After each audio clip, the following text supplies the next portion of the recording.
Chapter का नाम क्या है? मनी और बैंकिंग। सबसे पहले बेसिक कंसेप्ट, ठीक है। मीनिंग क्या होता है मनी?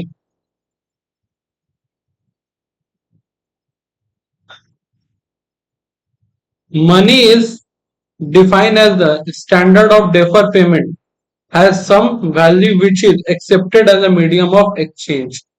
और एक एक शब्द का मतलब, मनी को कैसे डिफाइन किया गया है?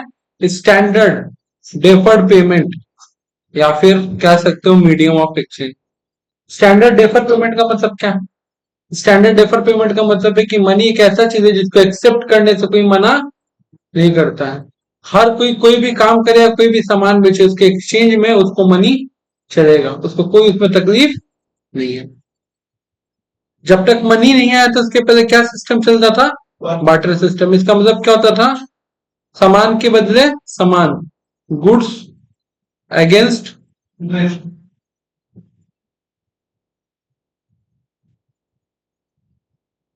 फॉर एग्जाम्पल, wheat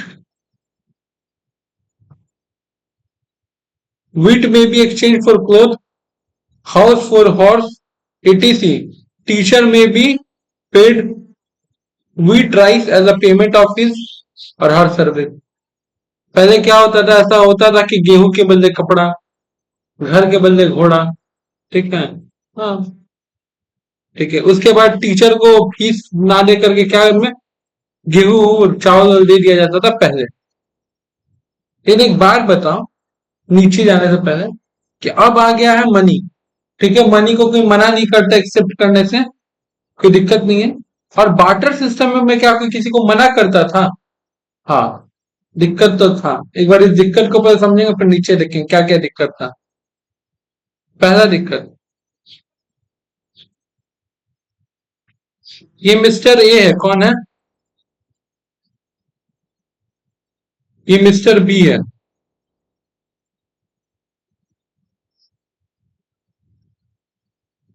और ये मिस्टर सी है। मिस्टर ए के पास है राइस, इसके पास है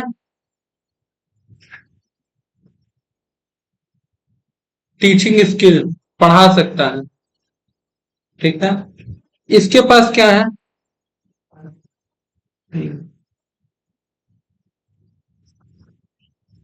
क्या लिखा?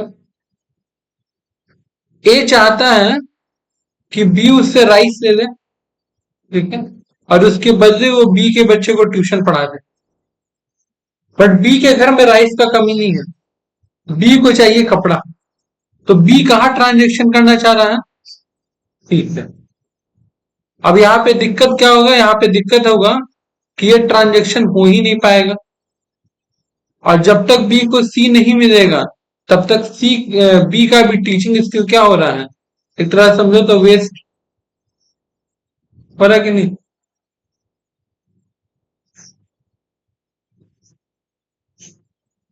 हो रहा है कि नहीं वेस्ट? तो दिक्कत है। और ये तो बेचारे इसका बच्चा गंवार का गंवारे रह जाएगा, पढ़ ही नहीं पाएगा। तो ऐसे में कैसे होगा? लेकिन जैसे ही देखो, जैसे ही मनी आ गया, ठीक है, तो ठीक है, क्या होने लगा कि इससे पूछा गया कि आप पैसा लीजिएगा या चावल लीजिएगा। अगर ये चावल में इंटरेस्टेड रहता तो चावल ले लेता। अब पैसा में इंटरेस्टेड है तो उसके हाथ में क्या आ गया? अब ये पैसा ले जाकर के किसको दे सकता है? सी को। कोई दिक्कत? और सी को चाहिए था चावल, सी फिर वही पैसा दे के क्या कर सकता है? ए से चावल खरीद सकता है। तो पैसा ये पूरी इकोनॉमी में क्या होने लगेगा? सर्कुलेट होने लगेगा। This is called circular flow.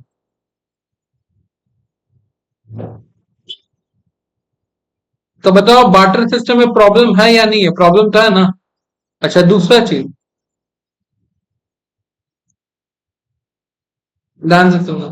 दूसरा प्रॉब्लम, आज के डेट में अगर टीचर को पैसा देना है, ठीक है, अगर इस महीना पॉसिबल नहीं है एक ऑप्शन है नेक्स्ट मंथ कि ठीक है हम डिले पेमेंट कर देंगे, है कि नहीं है, नेक्स्ट मंथ पेमेंट हो जाएगा। लेकिन पहले क्या ऐसा पॉसिबल हो पाता कि नहीं, इस महीने चावल नहीं दे रहे, अगला महीना डबल चावल दे देंगे, इस महीने का चावल हम बचा के रख रहे हैं। ऐसा होता है ना कि हम लोग इस महीना किसी को पेमेंट ना करके अपना बैंक में पैसा सेव करके रखते हैं, अगला महीना उसको दे देंगे। बट चावल ऐसा हो सकता है क्या? चावल तो खराब हो जाएगा, गेहूं तो खराब हो जाएगा, हाँ या ना? तो एक प्रॉब्लम क्या था, स्टोर वैल्यू नहीं हो पाता था। क्या? आज के डेट में पैसा का स्टोर वैल्यू, पैसा को जितना दिन और जितना अच्छा जगह स्टोर करोगे उतना अच्छा तुमको रिटर्न मिलेगा। पैसा पे कुछ नहीं तो इंटरेस्ट तो मिलेगा। बट पहले ही ऑप्शन। दूसरा चीज, अगर मान लो कोई इंसान किसी से 100 kg चावल दे रहा है और उसके बदले अपना एक बकरी दे रहा है, ठीक है, बकरी, तो क्या दोनों का वैल्यू सेम है? तीसरा प्रॉब्लम, अगर 100 किलो चावल के बदले एक बकरी जा रहा है तो 150 किलो चावल के लिए क्या जाएगा? आधा बकरी, हाँ या ना?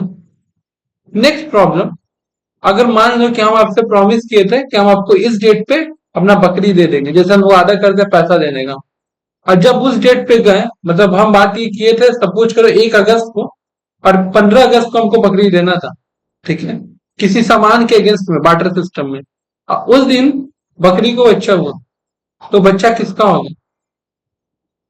ये भी सब कंफ्यूजन है कि नहीं है?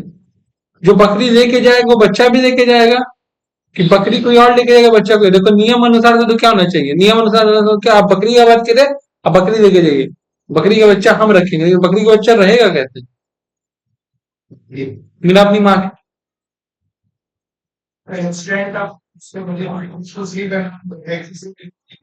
तो पैसा तो नहीं है, और उसको बकरी चाहिए, उसके बदले कुछ और लेगा नहीं, तो कुछ और लेगा नहीं ना, ये तो पहला प्रॉब्लम है। तो ये सब प्रॉब्लम है कि नहीं है? पैसा में तो प्रॉब्लम नहीं आएगा। देखो जो जो हम प्रॉब्लम बताएं, डिसएडवांटेज या लिमिटेशन, पहले सबसे पहला ही आपको क्या बोल रहा है, lack of dual coincidence of fund. ये जरूरी नहीं कि आप जो बेचना चाह रहे सामने वाला भी वही आपसे खरीदेगा। बात समझे? तो barter system is only possible only if the goods produce by 2 person are needed to each other. ये तभी पॉसिबल है जब दो व्यक्ति के पास ऐसा सामान है जो दोनों व्यक्ति एक दूसरे से लेना चाहता हो। It is double coincidence of want, यहाँ पे डबल कॉन्फिडेंस का जरूरत है, हम भी वो चाहे और सामने वाला भी वही चाहे। तो पहला पॉइंट तो यही था। दूसरा पॉइंट, बकरी और बकरी का बच्चा या फिर 1.5 बकरी देना, मतलब एक बकरी पूरा और एक बकरी आधा, कैसे पॉसिबल है? देखो, in commodity exchange difficulty of dividing the commodity, commodity को बांटना possible. If a car is exchange for a scooter, then a car cannot be divided. Similarly, an animal cannot be divided into a small unit. यही बात बोले थे ना हम, कोई दिक्कत नहीं इसमें।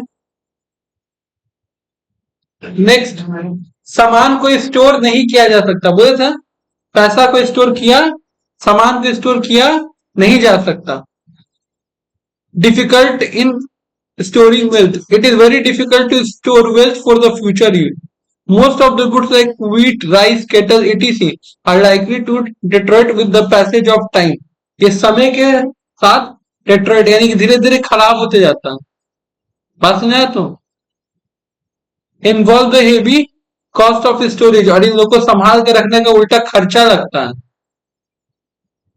पैसा को तो रखने का पैसा मिलता है, या तो पैसा उल्टा खर्चा तुमको करना पड़ेगा, गोडाउन लेना पड़ेगा, ठीक है। अच्छा, further the goods from one place to another huge involve transportation cost. कर रहा है दूसरा चीज, जब आप गुड्स एक्सचेंज करते हो तो एक जगह से दूसरे जगह गुड्स ले जाने में ट्रांसपोर्टेशन कॉस्ट अलग खर्चा। तो इसके चलते एक और परेशानी आता था। क्या परेशानी आता था?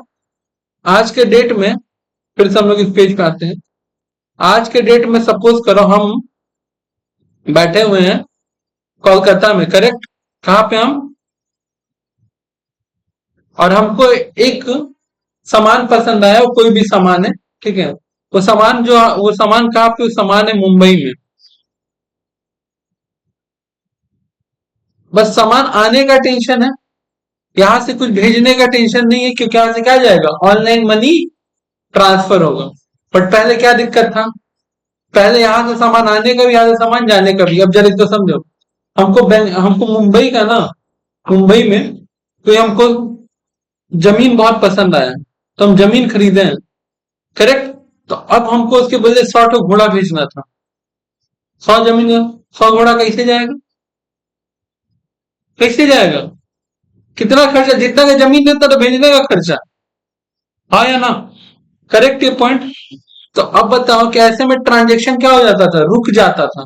तो हमारे देश में जितना कम ट्रांजेक्शन होगा, गवर्नमेंट को उतना कम बेनिफिट होगा, क्योंकि each and every transaction creates a goods and service tax, और गुड्स एंड सर्विस टैक्स से क्या होगा, हमारा इकोनॉमिक डेवलप्ड होगा। अच्छा चलो, आप तो भैया जमीन का एग्जांपल दे दिए, मान लो एग्जांपल के लिए कोई दूसरा ही सामान, ठीक है, एक तो ट्रांजेक्शन रुका, दूसरा एग्जांपल कि हमको मुंबई से गोल्ड रिंग मंगाना था, क्या तो गोल्ड रिंग भेजने में ज्यादा मेहनत है क्या, लेकिन गोल्ड रिंग का दाम है 1 लाख रुपए, कितना दाम है, 1 लाख रुपए। और वहां से हमको सामने वाले को 1 लाख रुपए का चावल भेजना है, क्या भेजना है, अब बताओ पूरा का पूरा ट्रक भर के जाएगा कि नहीं जाएगा, है कि नहीं है, क्लियर है बात, कोई दिक्कत है इसमें। तो आप इस प्रॉब्लम को दोनों साइड से खत्म नहीं कर सकते हो, इन एक साइड से तो खत्म कर सकते हो, अगर बायर के हाथ में पैसा दे दो तो, क्योंकि सेलर तो सामान ही बेचेगा। बात सुना है तो, आ जाओ नेक्स्ट। नेक्स्ट चीज जो हम बताएं तुम लोग को, common measure of value, basic सा बात कर दो, एकदम बेसिक। अभिनव खेतीबाड़ी कर रहा है, और अभिनव इंडिया गेट बासमती राइस का खेती किया है, ठीक है। अब बताओ इंडिया गेट बासमती राइस का कितना दाम है, 100-150 रुपए दाम है, और हम घर में गाय वगैरह रखे हैं, हम गाय का दूध निकालते हैं, ठीक है। अब हम उसके यहाँ जा करके चावल ले रहे हैं 1 केजी, और उसके बदले उसको 1 लीटर दूध दे रहे हैं। दोनों ऐसे देखने में तो सेम है, 1 केजी 1 लीटर लगभग सेम है, लेकिन एक बार तो दोनों का प्राइस क्या आज के डेट में सेम है, तब ऐसे तो अभी ना बुड़बक बन रहा है। तो मेजर वैल्यू क्या होता है, सेम नहीं होता है, ठीक है। मेजर वैल्यू पता कैसे चलेगा, मेजर वैल्यू तो तब पता चलने लगा ना जब हर पैसा आया मेरे को, क्या कहते हैं, बीज खरीदने में कितना पैसा लग रहा है, जमीन का रेंट कितना लग रहा है, इस सबको हम एग्रीगेट करते हैं, क्या टोटल मेरा इतना खर्चा और हमको 20% प्रॉफिट कमाना। लेकिन जब ये था ही नहीं तो क्या करते, बात समझा तुम। हो सकता है इसके खेत में बहुत सारा लोग काम करता हूँ, तो वर्कर लोग को वेजेस दिया जाता हूँ, तो आज के डेट में मान लो दिया जा रहा है 400 रुपए, एग्जाम्पल के लिए बोल रहे पर डे का। ये पर डे का क्या करता था, इसको मजबूरन 8 पैकेट देना, मतलब 8 केजी देना पड़ता था चावल, तो लॉस में 150 रुपए का चावल 8 पैकेट दे रहा है, या 100 रुपए का तो 800 रुपए जबकि दे रहा है। तो ये सब मेजर कैसे होगा वैल्यू, और उसको उस चीज का कीमत समझ में आ नहीं रहा, उसको तो सस्ता ही मिल रहा है, तो फिर वेस्टेज ऑफ रिसोर्सेज भी होता था। बात समझ में, तो इतना जरूरी था पैसा का आना। अच्छा, lack of standard deferred payment, ये भी बात समझा चुके, कैसे समझो ध्यान से। अभी जो हम गोल्ड रिंग का एग्जांपल लिए, ठीक है, आज आप मेरे से कोई सामान खरीद लो, उसके बाद हमको गोल्ड रिंग देना, ठीक है, 10 ग्राम का गोल्ड रिंग, समझ में आ रहा था, लेकिन वो हम तुमसे लेंगे ना राखी के टाइम पे, किस टाइम पे लेंगे, पैसा नहीं है कुछ नहीं है फिर भी उस टाइम में, या फिर हम तुमसे वो लेंगे दिवाली के टाइम में, तो गोल्ड का डिमांड तो बढ़ेगा, और तुम मेरे को सामान उस टाइम में दिए थे जब गोल्ड का डिमांड कम था, तो कुछ वैल्यू तो होना चाहिए ना, हम तुमको उस वक्त गोल्ड दे रहे जिस वक्त डिमांड बढ़ा हुआ है। आज के डेट में क्या, आपके पास अगर 1 लाख रुपए है, आज जा करके अगर आप सोना का कोई सामान खरीद रहे हो तो तुमको आज के रेट में मिलेगा, लेकिन अगर तुम दिवाली के टाइम में जाकर खरीदोगे तो हाई रेट में मिलेगा, बेसिक सा बात है। लेकिन हम यहाँ पे क्या कर रहे हैं कि हम आज तुमको 1 लाख रुपए का सामान दे दिए, अब हम तुमसे 1 लाख रुपए गहना लेंगे, अभी नहीं लेंगे, हम लेंगे दिवाली टाइम में, ये तो हम लोग ट्रिक कर गए। हम तो तुमसे अभी तब सामान दे रहे जो वो सामान दे जिसका डिमांड नहीं है, और तुमसे पीक टाइम पे देंगे जब तुम्हारी दुकान में भीड़ लगा रहेगा, और तुमको मजबूरन हमको देना पड़ेगा। हो सकता है अभी गोल्ड का रेट 70,000 चल रहा है, उस टाइम गोल्ड का रेट 82,000 चलेगा, तो जो डेफर्ड पेमेंट हो रहा है 12,000 का, डिफरेंस ऑफ द पेमेंट, ये तो चल जाएगा। ये सब प्रॉब्लम है कि नहीं है। अब बताओ इन सारा दुख को दूर करने के लिए कौन आया, मनी, पैसा। तब बताओ जो जो इसका डिसएडवांटेज है, जो जो इसका डिसएडवांटेज है, वो सारा डिसएडवांटेज खत्म करके आया। यानी कि मनी का सारा फंक्शन ही वही है। ठीक है, एक एक करके देखो।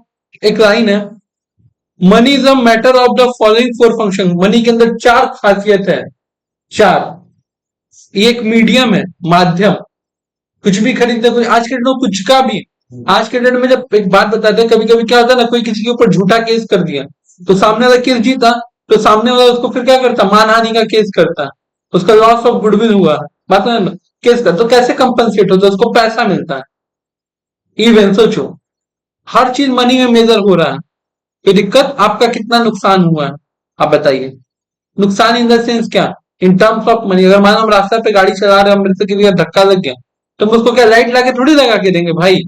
हम उसको जो उसका कॉस्टिंग बनेगा, हम उसको उतना पे कर देंगे। क्लियर है बात। नेक्स्ट, ए मेजर, पैसा के माध्यम से मेजर हो पा रहा है। तीसरा, स्टैंडर्ड कोई मना नहीं करेगा। चौथा, स्टोर, पैसा को स्टोर करके भी रखा जा सकता है। क्लियर है बात। अब ये जो फंक्शन है, इसको दो पार्ट में डिवाइड किया है। पहला फंक्शन डिवाइड किया प्राइमरी फंक्शन, दूसरा डिवाइड किया है सेकेंडरी फंक्शन। कोई दिक्कत, पहला है प्राइमरी, दूसरा है सेकेंडरी। प्राइमरी फंक्शन में क्या क्या है, ध्यान से देखो। प्राइमरी फंक्शन में मीडियम ऑफ एक्सचेंज और मेजर ऑफ वैल्यू। दूसरा है स्टैंडर्ड डेफर्ड पेमेंट और स्टोर ऑफ वैल्यू। कोई दिक्कत, दो चीजें, पहले इसको ध्यान से समझ। दो जगह सेम वर्ड तुमको देखने को मिल रहा है, एक है मेजर ऑफ वैल्यू, एक है store of value. Major of value, store. कुछ चीज ऐसा है जिसका वैल्यू अभी मेजर हो सकता है, बाद में वैल्यू मेजर नहीं हो सकता है। कुछ चीज ऐसा है जिसका मेजर आज होगा, कल को उसका वैल्यू उससे ज्यादा होगा। जैसे एक बार रहता था, आलू को जो वैल्यू लगाना, एक हफ्ता लगा लेते, आलू उसका सड़ जाएगा। सोना का ऐसा नहीं है। सोना क्या होगा, फ्यूचर में भी, डेट पे भी स्टोर करके रखेंगे तो बढ़ेगा। करेक्ट। तो ये जो बात कर रहा है measure of value, debt is a current, अभी का अभी बताओ यार, क्योंकि एक हफ्ता बाद उसका वैल्यू। और ये जो बात कर रहे स्टोर वैल्यू, कह रहा फ्यूचर। कोई दिक्कत, क्लियर बात। तो आज के डेट में मान लो मेरे घर में, ठीक है, चंद्रगुप्त मौर्य के जमाने का एक कॉइन मिल गया, सिक्का या कोई भी पेंटिंग। तो एक बात बता, तो आज के डेट में हम उसका कितना पैसा देंगे, 100, 200, 500? ठीक है, 100 करोड़, 200 करोड़, ऐसे तो बात स्टार्ट करेंगे। बात समझ आ रहा है, हाँ या ना। तो हमको किस चीज का मिल रहा है पैसा, पेंटिंग का। उस टाइम के साथ हो सकता 50 रुपए का पेंटिंग, हम एक बात बता रहे हैं।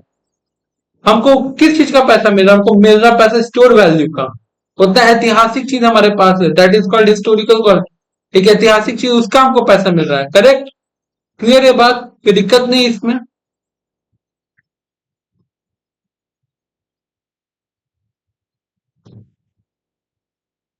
अच्छा, तो प्राइमरी फंक्शन में पहला क्या आ गया हम लोग का, मीडियम ऑफ एक्सचेंज।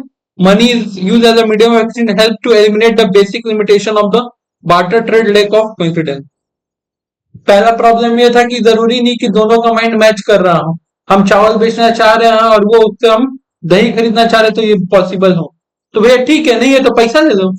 ये प्रॉब्लम सबसे पहला दूर किया। कैसे, मीडियम ऑफ एक्सचेंज बन के। दूसरा,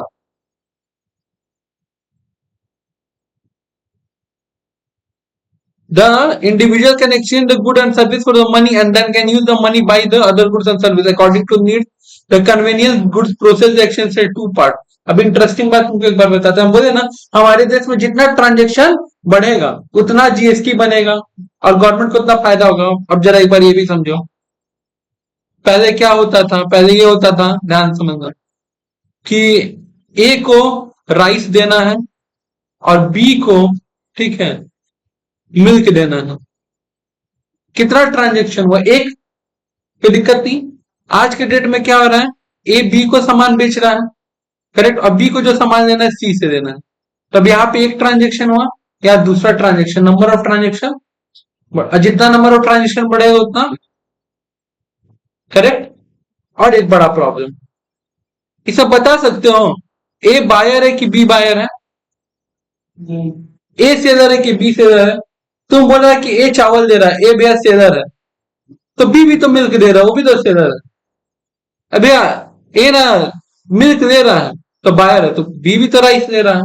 बट यहाँ क्लियर है ना, ए बी को सामान बेच रहा है, बी सेलर है, सॉरी ए सेलर है, बी बायर है। पता है तो, और फिर बी जाकर के सी से सामान खरीद रहा है, तो अब तो आइडेंटिफाई हो पाएगा ना, कोई दिक्कत इसमें? चलो,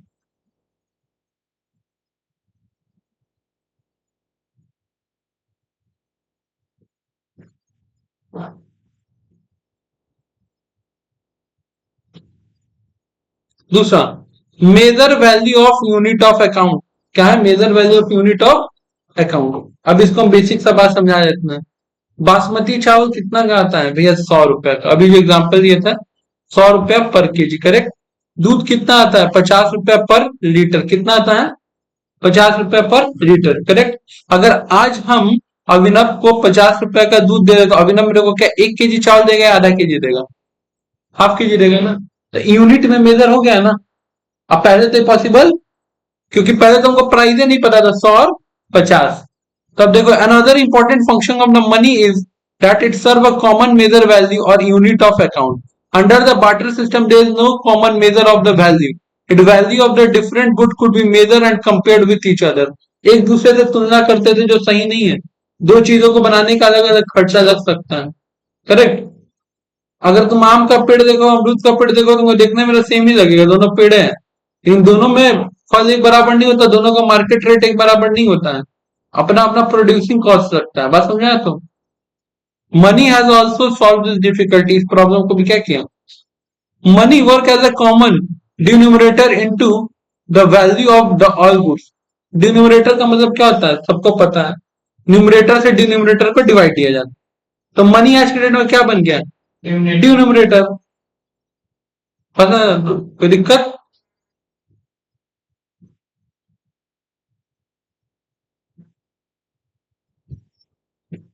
When we express the value of goods in term of money, it called a price. By knowing price of the various commodities, easily to calculate the exchange ratio. अभी हम यहाँ पे निकालें एक्सचेंज रेशियो।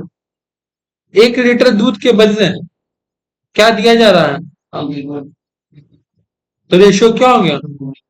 या फिर ऐसे कर सकते हो, बात समझे? तो कह रहा है कि be express the value of commodity that is called price, and the knowing price the various commodity it is calculate the exchange ratio between them.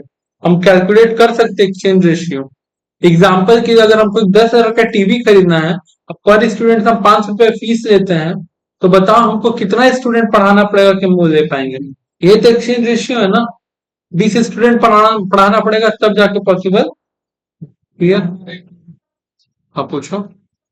Ratio ही वाला बात मिला है, तो सर्विसेज नहीं कैसे होगा? क्यों नहीं? हम तो अभी सर्विसेज के तो बात की, हम ट्यूशन पढ़ा के पैसा नहीं। बोलो। ये इसके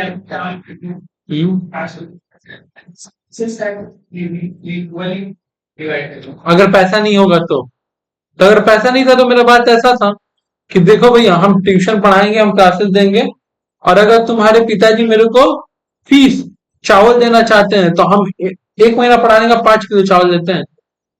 अगर अगर हमको गेहूं देना चाहते हैं, तो हम गेहूं देते हैं 10 किलो, क्योंकि इसका पिसवाने का खर्चा भी हमारा होता है। तो इस तरह से डिसाइडेड होगा। जैसे आज के डेट में डिसाइडेड है कि मानो 12 के बच्चे का फीस है इतना, ठीक है, ग्रेजुएशन के बच्चे का इतना, सीए के बच्चे का इतना, है ना, इन टर्म्स ऑफ मनी, तो वो भी बस। कोई दिक्कत है यहाँ पे? सेकेंडरी, आज के डेट में एक बहुत अच्छा चीज आ गया है। Credit has become the life and blood of the modern capital economy. पूरा मॉडर्न कैपिटल इकोनॉमी, ठीक है, उधारी पे चल रहा है। और जो सही चीज है, कोई दिक्कत नहीं इसमें, समझना। हम लोग का कलकत्ता में आरबीआई का म्यूजियम है। आरबीआई का म्यूजियम, ठीक है। अगर हो सके तो हम ही तुम लोग को घुमाने ले चलेंगे आरबीआई का म्यूजियम, और रेलवे म्यूजियम भी ले चलेंगे। क्या है आरबीआई के म्यूजियम, हम तुमको बता रहे हो। आज जब जाओगे ना और एक एक कटआउट और सब कुछ देखोगे, तो तुमको समझ में आएगा कि हमारे देश में जितना करेंसी अवेलेबल है, उसका 5 गुना इकोनॉमी में पैसा रोटेट हो रहा है। एकदम सिंपल सा फंडा है, एकदम सिंपल सा फंडा है। जितना मेरे इकोनॉमी में पैसा है, उसका 5 गुना पैसे रोटेट हो रहा है। अब कैसे हो रहा है, ध्यान से सुनना, ये भी तुमको समझा दे रहे हैं। आ जाओ, थोड़ा बड़ा करते हैं इस जगह को, तब अच्छा समझ में आएगा। सुनो, और नेक्स्ट मतलब अभी इसके थोड़ा देर बाद ये बात आएगा भी, क्योंकि मनी के बाद बैंकिंग जब जिस दिन भी पढ़ेंगे आएगा। क्या बात है जरा समझो।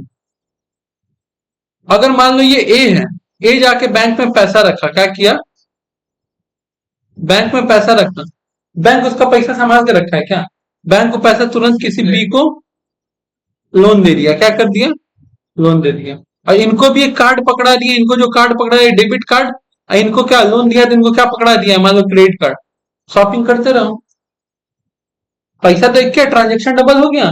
ये 1000 रुपए बैंक में रखे थे सर, करेक्ट, और इसको पता तुमको क्रेडिट कार्ड 1000 रुपए खर्चा करो कोई दिक्कत नहीं है, तुमको क्रेडिट कार्ड पे इंटरेस्ट देना है कितना परसेंट, 20%।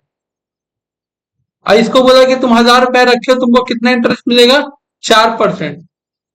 बैंक बिना बात का बीच में बैठ के कितना कमाया है, 16%। जिसमें से कंपनी, जिसमें से बैंक का भी तो स्टाफ स्टाफ सबका खर्चा, बैंक का खर्चा कितना लग गया, 8%। तो बचा तो 8% में प्रॉफिट तो हुआ, पैसा किसका, किसी का नहीं, बैंक का पैसा है क्या, इसका पैसा उसको देके कमा रहा। और इंटरेस्टिंग बात वो नहीं है, इंटरेस्टिंग बात यह है कि एक क्या सिर्फ 1000 रुपए का सामान खरीद रहा है, जरा ध्यान से समझो। एक को तो क्या मन में आ रहा है कि इस महीना 1000 रुपए आएगा, अगला महीना फिर 1000 रुपए आएगा। ए जाकर के दुकान में सिर्फ 1000 रुपए का सामान नहीं खरीद रहा है, एक दुकान में गया, जहां गया मॉल, कहा गया, मॉल गया, ठीक है, मॉल जाकर के वहां पे 1000 रुपए का सामान खरीद रहा। मॉल में तो उधारी नहीं दे सकता है, लेकिन तुरंत उसके बाद गया है अपने घर के बगल वाला किराना स्टोर, कहा गया है, ग्रोसरी शॉप। जैसे ही ग्रोसरी शॉप गया है, वहां पे इस महीना का राशन लिया 1000 रुपए का, और बोलता है कि इस महीना राशन लेंगे तो अगला महीना पेमेंट करेंगे। तो 1000 यहाँ ट्रांजेक्शन हो गया, और बी अलग से 1000 रुपए का ट्रांजेक्शन किया है, 3 गुना हो गया। और सोचो ऐसे कितना मार्केट में पैसा सर्कुलेट होता रहता है। आज सुबह का एक इंसिडेंट बता रहे हैं, हम एक दुकान पे गए, ठीक है, दुकान पे हम 100 रुपए लेके गए, हमको 2 सामान लेना था, 2 सामान का हो गया 115 रुपए, कितना हो गया, हमारे हाथ में 100 रुपए था। एक भैया उसी टाइम आया, ठीक है, एक भैया उसी टाइम आए, वो भैया आकर के क्या बोलते थे, वो 10 रुपए का सामान लिया, बोले मेरा 15 रुपए पहले का ड्यू था, तो अपना ड्यू क्लियर किए, उसी वक्त उस दुकान में 15 रुपए हम ड्यू लगा दिए। बात समझ, राइट नाउ तो मेरे पास पैसा नहीं है, बट सामान तो ले लिए, क्यों, क्योंकि वो पैसा मेरा बैंक में पड़ा हुआ है, 15 रुपए बैंक में पड़ा हुआ, हम कैश निकाल के आपको दे देंगे। लेकिन हम कहीं बाहर निकले, 15 रुपए कुछ खा लिए, तो यहाँ 15 रुपए को उधारी, इधर 15 रुपए का सामान खरीद लिए, है तो था ही तो 15 रुपए। अब डिले पेमेंट होगा कि नहीं होगा, और इसी पे आज का कल, कल का परसों क्रेडिबिलिटी पे पूरा घूम रहा है। बात समझे, तो समझ में आया तुम लोग को।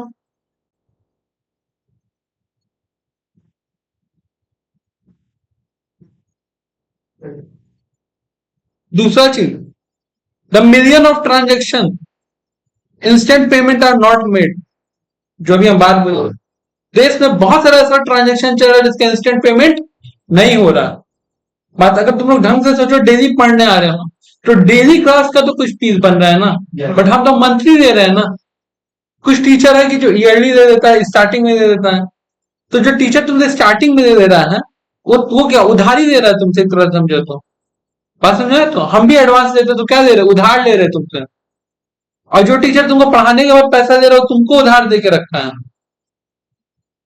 करेक्ट। तो तुम अगर बेसिक सोचो, अगर 500 रुपए फीस है, और तुम लोग रोज आते हो क्लास करने, फॉर एग्जाम्पल, तो पर डे का 10 या 20 रुपए क्लास का पड़ रहा है, 20, बात समझा, तो जो भी प्राइस पड़ा है, क्लियर है बात, कोई दिक्कत। पर तुम रोज आके तो दे तो नहीं रहे हमको पैसा, तुम तो एक बार हमको दे रहे हो, और उसमें भी एक सोचो, जब तुम 1 तारीख को ट्यूशन पढ़े, क्लास के एग्जाम्पल दे रहे हैं, उसका तुम पेमेंट कब कर रहे हो हमको, 30 तारीख को। एक महीने का पैसा का वैल्यू कुछ तो बड़ा घटा, वो तो चार्ज हो ही नहीं रहा। अब ये तो हम वो टीचर है जो हम मान लो बाद में फी दे रहे हैं, सपोज उन टीचर का बात जो तुमसे 1 साल पहले जो पढ़ाने उसका सर्विस फी दे रहा है, क्या एडवांस ले रहा है, तो उससे क्या हो रहा है, सर्विस दिया नहीं, पैसा पहले ले लिया। अब सोचो, हमको भी मान लो साल का 6000 रुपए फी मिलेगा, उस टीचर को भी 6000, उसको आज ही 6000 मेरा बैंक में रख दिया, उसको प्रॉपर 1 साल का इंटरेस्ट मिलेगा, बट हमको प्रॉपर 1 साल का इंटरेस्ट, डिफरेंस समझ में आ रहा है। ये सब लॉजिक है बैंकिंग का। सोचो दुनिया का व्यक्ति कितना तेज आदमी होगा जो सोचो अगर पैसा से पैसा कमाए, सब सामान वामान बेच दिया, अब सामान वामान नहीं सेल करना है, पैसा से पैसा कमाना है, इसका पैसा उसको दो, उसका पैसा उसको दो। पहले तो साहूकारी था, जब चलता तो साहूकार लोग के पास अपना पैसा होता था, बैंक के पास तो अपना फंडे नहीं है, बैंक तो पब्लिक से डिपॉजिट लेके पब्लिक को लोन दे रहा है।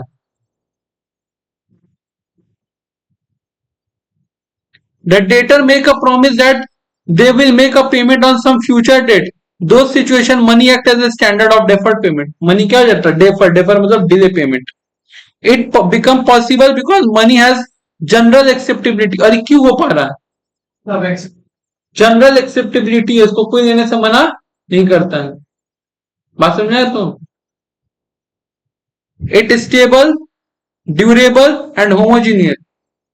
पैसा ना सड़ता है, ना गलता है, ना फटता है, कुछ नहीं होता. पैसा अगर फट भी जाए तो नियम है, ठीक है, अब जाकर के बैंक में दोगे तो उसके बाद आपको नया नोट मिल जाएगा, तो उसको कोई दिक्कत नहीं है.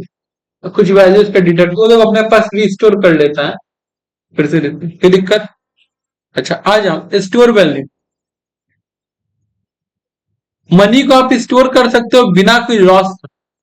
चावल को स्टोर करना पड़ेगा लॉस करके, प्याज को स्टोर करना पड़ेगा लॉस करके, हर चीज को, लेकिन इसको बिना कोई सेविंग और secure can be whenever there is need. Saving जब चाहो तब आप कन्वर्ट कर सकते हो, सेविंग निकाल के खर्च. अगर तुम्हारे पास 10 किलो चावल अगर पड़ा हुआ है तब तो नहीं ना चलेगा. बात समझ? तो तुम डॉक्टर के पास दौड़े दौड़े जा रहे हो इलाज करिए, और हम एक बात करें, डॉक्टर बोलेगा नहीं हमको आज जो गेहूं देगा बस हम उसी का इलाज करेंगे, तब तो हो गया ना इलाज. अरे भाई तो पैसा पकड़, तेरे को जहां से गेहूं खरीदना हो पर इलाज कर, secure. In this way the money act as a bridge between the present और फ्यूचर. मनी क्या बन जाता है? ब्रिज बन जाता है प्रेजेंट और फ्यूचर का. और इससे एक और चीज क्रिएट होता है, पूछो क्या? Relationship between buyer and seller. जब रिलेशनशिप क्रिएट होता है बायर और सेलर के बीच में, तो बात ध्यान से समझना, वो ट्रांजेक्शन अब लॉन्ग रन चलेगा, हमेशा चलेगा. और हमेशा जो ट्रांजेक्शन चलेगा उस पर किसको प्रॉफिट जनरेट होगा? गवर्नमेंट को. Money mean goods and service, thus the money serve as a store value. It known as the asset function of money. जब भी मनी कोई आपको फ्यूचर वैल्यू देता है तो मनी एसेट्स कहलाता है. बात समझ आता हूं? कोई दिक्कत यहाँ तक? ये द मनी क्या है और सप्लाई क्या है. अब जरा एक चीज समझो, component of supply of money. सवाल ये आता है कि हमारे देश में कितना पैसा है या फिर कितना पैसा सप्लाई करना चाहिए, इस थॉट प्रोसेस में. मनी हम लोग किसको बोलते हैं? Money is defined as the sum total of all currency as well as all other liquid instrument in the economy at a given point in time. अब ध्यान से समझ लेना, किसी से भी कभी भी पूछना ना तुम्हारे पास नोट कितना, कितने रुपए का नोट है और कितना नोट है, हम लोग सवाल से पूछते हैं कितना मनी है. मनी गलत टर्म. क्या बोल रहा है? Money is defined as the sum total, यानी कुल जोड़ किसका? ऑल द करेंसी, जितना करेंसी जेब में currency, as well as other liquid instrument. Other liquid instrument का मतलब मनी के अलावा कोई ऐसा चीज जो तुरंत बिक जाता. बात समझ आया? तो जो तुरंत बिक जाता, सपोज हम रास्ता में निकले हुए हैं, बस ना, जिसका लिक्विडिटी बहुत ज्यादा पॉसिबल हो, और हमको कहीं पे पैसा पे करना है, 5,000 रुपए अचानक से नहीं है. देखिए हम शेयर मार्केट खुला है और शेयर बेच के 5,500 रुपए बेच दिए, तुरंत पैसा बैंक में हिट करके हम दे देंगे. हाईली लिक्विडिटी है. कहीं फंस गए, हम अंगूठी सोना के निकाल के रख दिए, कहीं फंस गए, सोना के चैन निकाल के बेच के तुरंत इमीडिएट पैसा आ गया. हाईली प्रोबेबिलिटी, और ये सबका एक्टिव मार्केट है, तुरंत खरीदने बेचने वाला मिल जाएगा. बात समझ आती है? और जो खरीदने बेचने वाला नहीं भी होगा वो भी दे देगा. अब लेट अज्यूम कि हम किसी सामने लगा मार करके गाड़ी तोड़ दी, टूट गया मेरे से धक्का रखे, तो उसमें अब लगेगा 15,000 का खर्चा, और मेरे हाथ में है 18,000 का अंगूठी, हम निकाल के देंगे, सामने लगेगा नहीं. हाँ, बस उसका आइडेंटिफिकेशन का तरीका पता होना चाहिए, अंगूठी ओरिजिनल है कि डुप्लीकेट, वो उसका प्रॉब्लम, मेरा प्रॉब्लम तो नहीं ना है. लेकिन अगर अगर लेकिन अगर उसको हम बोल रहे हैं कि नहीं तुम आओ मेरे घर पे, मेरे घर का कमरा दे दो, नहीं जल्दी, क्यों? ये कमरा मेरे को जरूरत नहीं है. अंगूठी नहीं भी जरूरत दे देगा, तुरंत जाके बेचेगा, उसका पैसा लिक्विडेट हो जाएगा. 18,000 का अंगूठी बेच के 16,000 रुपया, अगर 15,000 का नुकसान, 1,000 का प्रॉफिटेबिलिटी है. बात समझ आ रहा है? तो इस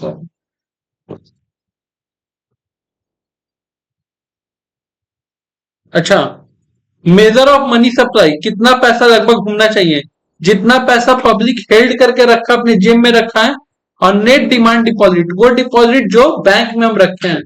आज के डेट में देखो, हम लोग घर से निकलते तो दो पैसा खर्च करते हैं, जो जेब में रखा हुआ है पैसा, एक दूसरा जो फोन पे में मेरा अकाउंट में पैसा रखा हुआ है, पट पट पट पट पेमेंट करते जाता है या ना. तो ये करेंसी हमेशा आपको रखना पड़ेगा। अच्छा एक बात बताना, करेंसी हम लोग के पास किस फॉर्म में रहता है? फिजिकल फॉर्म में, इशूड बाय क्या है? Central government, bank of country, ठीक है, सेंट्रल बैंक ऑफ इंडिया।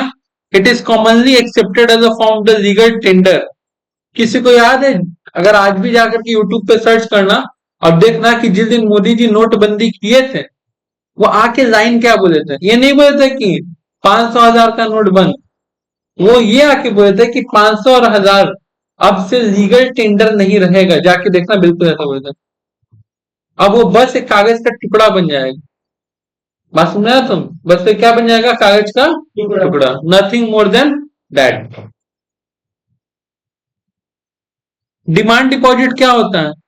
हम अपने बैंक में 10,000 रुपए जमा किए, जब चाहे तब जाके बैंक से मांग सकते हैं। That is called demand deposit. बात समझ रहे हो तुम?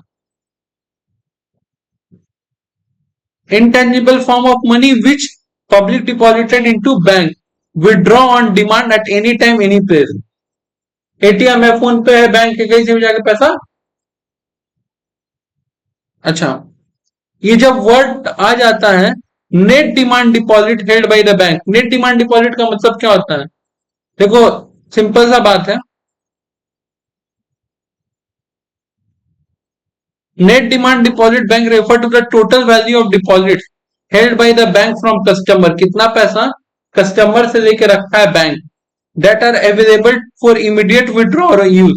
This deposit is considered as demand deposit because the depositor can access the fund on demand, typically through the check, debit or electronic transfer। जब चाहता है इमीडिएट यूज कर सकता है। अब ये मेन चीज, चार तरह का मनी है, चार, M1 M2 M3 M4, चार तरह का मनी है। यहां डायग्राम बना हुआ है, पहले M1 में समझते हैं क्या है। जब भी हम लोग बात करते हैं M1 तो क्या है? कितना पैसा पब्लिक के पास है, कितना पैसा जब चाहे तो वो बैंक से निकाल सकता है। और अदर डिपॉजिट, अदर डिपॉजिट हो समझ, आज भी हम लोग का आदत है, मेरा खुद का भी आदत है, मेरा पैसा देखोगे तो तीन जगह बटा रहता है। एक पैसा जो मेरे पास है, मेरे पास पड़ा हुआ है, मेरे कैश, कुछ मेरा पैसा बैंक में पड़ा हुआ है, अब कुछ सरप्लस पैसा ना बैंक में पड़ा हुआ है जिसको हम जब चाहे तब निकाल सकते हैं। कुछ मेरा सरप्लस पैसा, सर सरप्लस पैसा हम हमेशा मम्मी मम्मी को दे के रखते। Is example of other deposit. ऐसा कई बार होता है, किसी दुकान पे जाते हैं, हम 40 रुपए का सामान लेते हैं, 10 रुपए छोड़ आते, वहां पे मेरा एक डिपॉजिट क्रिएट हो गया। कभी उस रास्ता से गुजरेंगे तो मांग लेंगे, तो घर से निकले तो 0 रुपया, रास्ता में दुकान मिल गया, 10 रुपए वापस मांग लिए, हो सकता है ना? तो ये चीज जो एकदम आपके पास तुरंत अवेलेबल हो जाए। फिर M2 क्या आता है? M1 plus post office saving deposit. Post office saving पता है कितना खतरनाक चीज है? पोस्ट ऑफिस सेविंग का दो चीज जान के रख लो। पहला चीज, भले पोस्ट ऑफिस इंटरेस्ट क्या देता है? कम, लेकिन जिस दिन भी इकोनॉमी डूबेगा, यानी देश डूबने के कगार पे आएगा, ध्यान समझना, सबसे पहले पोस्ट ऑफिस वाले लोग का पैसा क्लियर किया जाएगा। सबसे पहले अगर इकोनॉमिक का नहीं नहीं लो रहा, हाँ, क्योंकि आपको सिक्योरिटी मिल रहा है। बात समझ आया? तो क्या मिल रहा है? सिक्योरिटी मिल रहा है कि भरोसा है क्या पर। दूसरा चीज, अगर हाँ, वो लोग के साथ और जिसका तो मिलेगा तो उसको तो ज्यादा ही नहीं होगा, पोस्ट ऑफिस वाले से दुकान में लोग का क्यों ज्यादा मिलेगा? रेट ऑफ इंटरेस्ट तो ज्यादा पे किया। तुम जब एट द एंड देखोगे ना, एट द एंड, ठीक है, तुम्हारे दिमाग में नीचे एक तरफ पोस्ट ऑफिस है, एक तरफ बैंक है, इन दोनों को कंट्रोल करेगा कौन? पैसा का मैटर में आरबीआई। तो आरबीआई तो खुद वादा करके रखा कि हम पहले पोस्ट ऑफिस को देंगे, बच जाएगा तब बैंक को देंगे। हाँ, बैंक में बहुत सारा फैसिलिटी है जिसके वजह से हम लोग बैंक में जाते हैं, और पोस्ट ऑफिस में फैसिलिटी नहीं है। बैंक में निफ्ट कर सकते हैं, आरटीजीएस कर सकते हैं, सब क्या है? इंस्टेंट मनी ट्रांसफर, ठीक है, यूपीआई अकाउंट का फैसिलिटी है, बैंक स्टेटमेंट अपडेट का, वो सारा फैसिलिटी यहाँ पे bank credit card debit card दे रहा है, ये क्रेडिट कार्ड नहीं दे रहा है। तो कहीं पे आपको रिस्क है, कहीं पे आपको सिक्योरिटी है, चॉइस आपका होना चाहिए। तो जो पैसा, मेरा सजेशन है कि जो पैसा आप कोई भविष्य के जरूरी काम के लिए रखना चाहते हो और जिसको आपको बहुत ज्यादा ब्याज नहीं कमाना है, आप उसको पोस्ट ऑफिस में रखो, सिक्योर रहे। और जिसका आपको टनाटन बहुत पैसा कमाना है, वो पैसा को आप, वो आपको डिसाइड करना है वो पैसा कितना होगा और कौन सा होगा। तो उसको शेयर मार्केट में लगाओ। जो आपको ट्रांजेक्शन के लिए चाहिए, स्पेक्युलेटिव के लिए चाहिए, उसको बैंक में रखो। तो मनी रखने का चिन्ह अलग अलग जगह है। फिलहाल बात क्या हो रहा है, M1 समझ में आ गया। M2 में पोस्ट ऑफिस में पहला बात कि इकोनॉमी सबसे पहले पोस्ट ऑफिस का पेमेंट करेगी। दूसरा चीज, एक हम लोग का हेड है, हम लोग के देश में एक सब्जेक्ट है इनकम टैक्स, क्या है उसमें एक chapter income from other sources, क्या है इनकम फ्रॉम। तो अगर कोई कोई इंसान पोस्ट ऑफिस में सेविंग करवाए, क्या करवाए, और उसको उस पर इंटरेस्ट मिल रहा है, इनकम फ्रॉम अदर सोर्सेज में उसको पोस्ट ऑफिस सेविंग से इंटरेस्ट मिल रहा है। कितना इंटरेस्ट मिल रहा है, अगर आपका सिंगल अकाउंट है, कितना अकाउंट है, तो आपको जो भी इंटरेस्ट मिल रहा है सब 3500 रुपए क्या हो जाएगा, माफ। मान लो कि आपको 4000 मिल रहा है, कितना आपका इनकम, 4000 रुपया, ठीक है। इंटरेस्ट कमाई कितना, 4000 रुपया। तो गवर्नमेंट 4000 रुपये टैक्स नहीं देगा, 3500 माफ कर देगा, खाली 500 रुपये टैक्स देगा। और अगर आपका ज्वाइंट अकाउंट है, क्या अकाउंट है, ज्वाइंट, तो आपका 7000 तक माफ कर देगा। इतना इतना तो पोस्ट ऑफिस में जल्दी इंटरेस्ट ही नहीं मिलता। मतलब अगर सरल भाषा में बोले तो पोस्ट ऑफिस से कमाने वाला पैसा टैक्स फ्री हो जाता है आमतौर पे। क्लियर है बात, कोई दिक्कत इसमें, कोई दिक्कत। अच्छा, M3 क्या होता है, M3 होता है M1 plus time deposit of commercial bank. Time deposit समझ रहा है, फिक्स डिपॉजिट को, एक समय के बाद हम जब पैसा। M4 क्या होता है, M3 plus sum total post office से सेविंग, ठीक है, एक्सक्लूडिंग द डिपॉजिट NSC। देखो NSC क्या होता है समझा देते हैं। NSC होता है नेशनल सेविंग सर्टिफिकेट। ये आप RBI के द्वारा ही खरीदते हो, बट इसको काउंट नहीं किया जाता है। ये RBI बहुत लंबे टाइम के बाद, 5 साल 6 साल के बाद ही आपको रिटर्न करता है। पहले से बातचीत हो चुका रहता है, तो इमीडिएट मांगा जाएगा ही नहीं आपसे वो पैसा। तो M1 में क्या हो गया, कितना पैसा आपकी जेब में, कितना पैसा इधर उधर, और कितना पैसा बैंक में, जो जब चाहे तब निकाल सकते हो, करेक्ट। दूसरा चीज, M2 क्या हो गया, आपका M1 वाला पैसा प्लस पोस्ट ऑफिस का। M3 क्या हो गया, आपका M1 वाला पैसा प्लस बैंक का फिक्स डिपॉजिट। और M4 क्या हो गया, ढंग से देखो तो सारा पैसा मिला है, करेक्ट। 4 कंपोनेंट होता है, M1 M2 M3 M4।